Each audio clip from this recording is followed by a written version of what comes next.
रामकृष्ण हरी. आता पितृपंधरवडा चालू झालेला आहे. या पितृपंधरवड्यामध्ये अनेक समज आणि गैरसमज आहेत.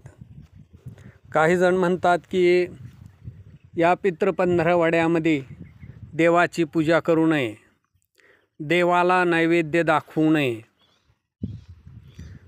मग हे खरं आहे का? तर निश्चितपणानं हे खोटं आहे. कारण हा पितृपंधरवडा जरी पितरांच्यासाठी असला तरीसुद्धा भगवंत भागवतामध्ये सांगतात की सर्व या विश्वाची उत्पत्ती भगवंताच्यापासून झालेली आहे. म्हणजे पितरांचा मुख्य पित्र हा भगवंतच आहे.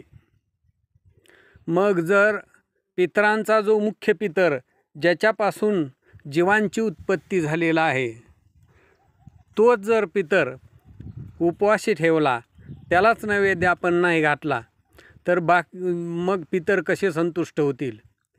त्यामुळं भगवंत हा मुख्य पितर आहे. त्याला नैवेद्य दाखवणं हे अतिशय योग्य आहे. आणि या पंधरवड्यामध्ये देवाची, आपल्या घरातील देव्हाऱ्यावरती जे देव आहेत त्यांची नित्य नियमानं पूजा करावी, घंटी वाजवावी, नैवेद्य दाखवावा. आणि या पंधरवड्यामध्ये पितरांच्यासाठी अन्नदान करावं.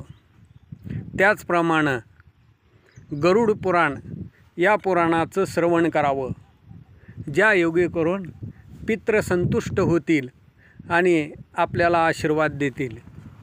रामकृष्ण हरी.